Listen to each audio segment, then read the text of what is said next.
Okay, guys. Um, Today we're gonna do a little bit of non-scientific experiment.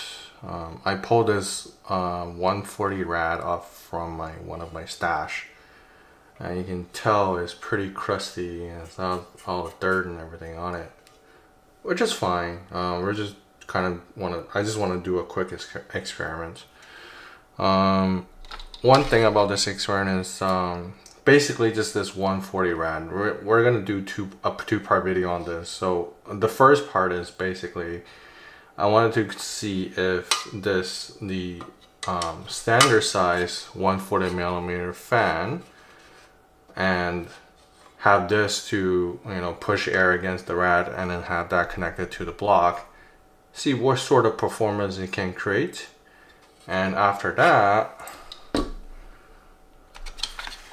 I'm gonna take this brand new slim fan, put it onto the rad and see how well this slim fan will perform, because 1590 just released and is a paper launch, but I have one back order through my local e-retailer or local store, Memory Express.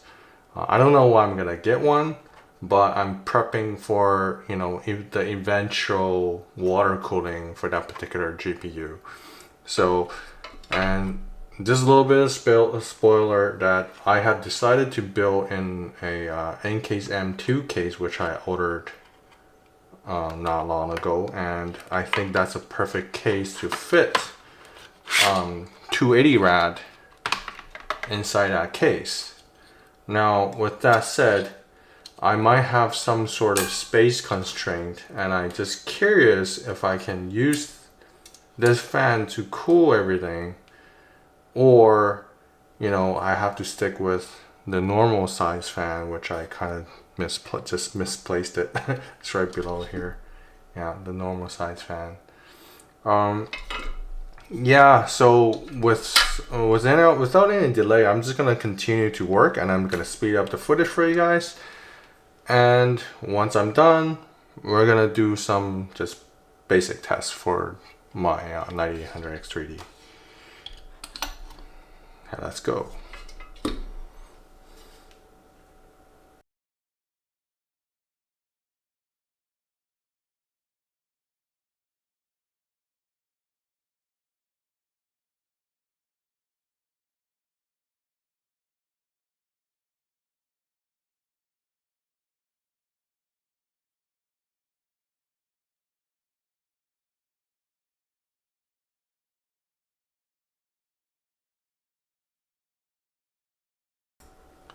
So guys, I wanted to kind of pause the video and show you what I'm doing right now, just because this particular setup, I am gonna be using it for the 280 setup. I may or may not even use this particular combo, but I figure I'll mount it onto this particular fan grill, so I can reuse this on the 280 setup anytime I want it. So this is kind of my thought. I might have to take it apart in the future, but who knows. But this is what I'm doing right now, so just give you guys an update.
Okay guys, it's been a few minutes. I have assembled this Frankenstein. Piano. Oops. Just popped out. Let's see. Yep. Right over here. This Frankenstein. Yeah, I'm gonna just pump in water now to it and let it basically have water run it for a little bit. But pressure wise, I was having hell of times getting the pressure correct. Sorry, I won't focus on this camera. But I was having a hard time focusing or getting the getting the pressure state up. Apparently it's one of these fittings that's loose, so tying them up, and they seems to be quite stable in terms of pressure. So now we're ready to fill.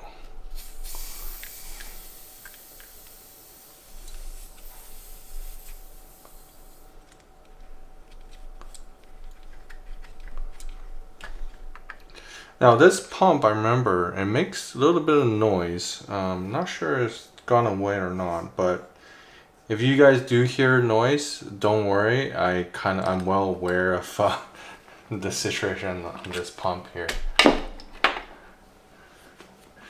So now one way to fill it out is not actually to power up your computer.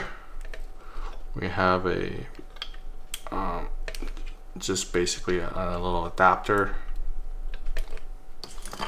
Oops, dropped it. There you go, looks like this. That basically jumps the power, and this is by Seasonic, but you could buy these things for $1 or $2 on AliExpress. Pretty handy. I have lots of them around. You know what? I think at one time I went on AliExpress and bought like 10 of these, and I lost them all. So yeah, kind of annoying, but hey, I go find one of my power supply, Seasonic power supply, and just take from the box and then just pop it in there, and the pump is running again. Ooh. Yeah, it's dry too, so let's give it some water.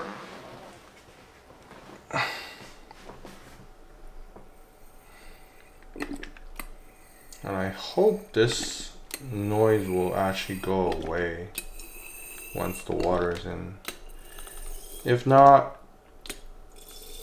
we'll probably do that next day to swap out the pump. I do have other pumps from other brand. Some I bought it from EK, some bought it from XXPC back in the day. But this one's from Frozen Mod on AliExpress.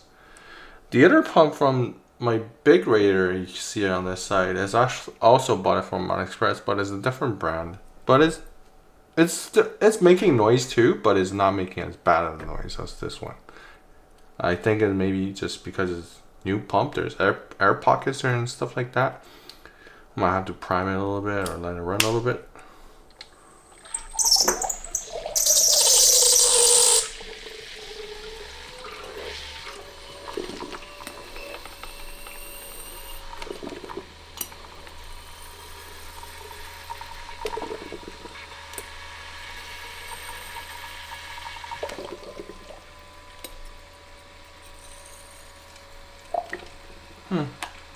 Seems to be pretty good.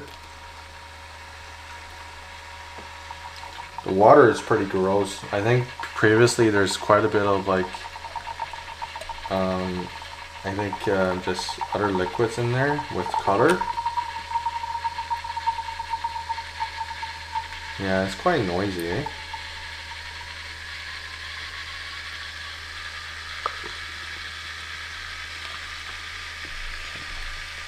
So one way to kind of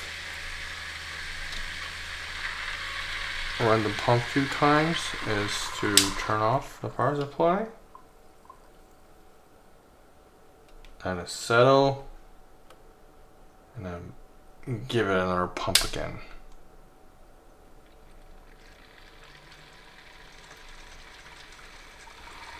this will actually help you get rid of some water in the system. Sorry, bubble and air in the system. But, yeah.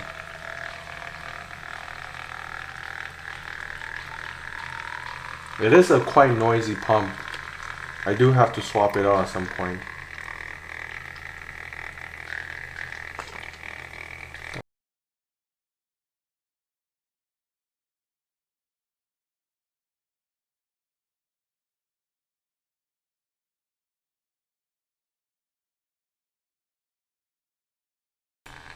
Alright, we got the computer up.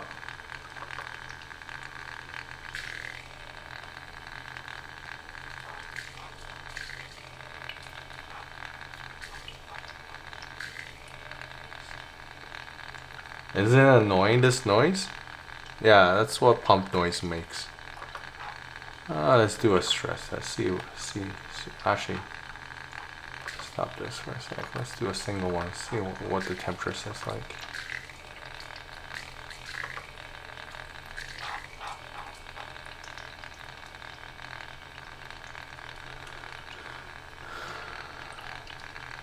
So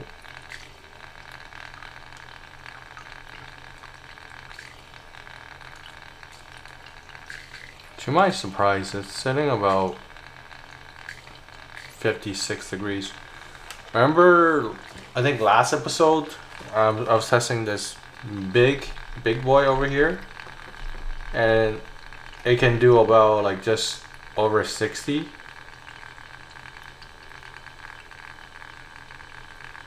Like at the quieter temperature, speed, and the 360 AO was able to do about 62 degrees in a 10-minute run. So I have only do one run so far. Obviously the temperature is not up, but what I'm gonna do right now is to actually do a 10-minute test here and see where the temperature sits at in 10 minutes. So we're gonna run a run. Actually, we're gonna reset this little timer here, and then we'll be back in a bit and show you the results. Alright guys, the first run, well, as you can tell, it's not as good as a 360 AO, that's for sure. But for not my fingers. For what it is, 65 degrees is still pretty good for what it is, and I haven't even turned up the fan speed yet. I think my next two tests is gonna just be full speed ahead on this particular fan, and then we'll swap out for the slim fans and see how much difference do they actually perform, or even is there any difference. And I'll be right back. Alright, I got this thing at full blast going, and we're gonna just start that quick R23 test, and then I'm gonna pause the video and we're gonna come back and look at the results. We're gonna do this quickly for you guys. I'm kind of just kind of tired at doing this particular test, just because, you know, it took so much time to assemble everything, and it's kind of, I'm kind of tired. So let's get this test start going and see what's going on here. What's the temperature? It's sitting about 60 degrees already, and I'm gonna pause the video and we'll be right back. Alright, we're about to finish this test. Let's see what the score is, or the temperature is. 65 degrees. So really not that much a difference between the fastest speed and its optimal speed. It's really about like point something temperature of difference. And it's pinned at 65. Let's just say that. So I'm gonna pause the video, swap out the fans, start the test, and I'll be right back. Alright guys, look at the bottom right camera here. Actually, top angle, top right. See this little screw? This is a screw for the radiator that came with the slim fan. I think this is a pretty good, pretty nice touch for this particular fan pack. It definitely was kind of designed to you know, in mind to put this particular slim fan onto the AIO. So right now I have it at full blast. I'm just kind of trying to get a percentage difference between this one and the other one. I'm pretty sure if it runs at different speed and different RPM, they'll have different sort of performance profile. But for now, just to make our life simpler, we're gonna go for full speed. And how I got the full speed, let me just zoom it out a little bit for you guys, is I use one of these like splitter per se, and I just don't attach this to the CPU PWM fan header, and basically that'll give you the full speed. And for now we're gonna zoom back into this radiator. Let's see it spin. Alright, I'm gonna start that test. Honestly, from the initial impression, not so much of a difference at all in terms of like idle temperature or anything like that. And we're gonna do that 10-minute throttle test. Try to not waste too much of your time, and we'll be back. Well, I accidentally stopped at 30 seconds left of the 10-minute time there, but I'm just gonna manually put one last run in here. But yeah, so temperature wise, we're about 67 degrees. So it looks like it's about 2.5 degrees hotter than the other particular fan. Now obviously if I were going more of the capacity and obviously more fans, then I'm gonna have a better temperature result. But in terms like just one for one trade-off is about 2.5 degrees difference. And honestly, I would like to wrap this up. So hopefully you guys will enjoy this video. If you like the video, like it and give me a comment if you want me to cover some other topic. And if you really like it, please subscribe for the channel. And we'll see you next time.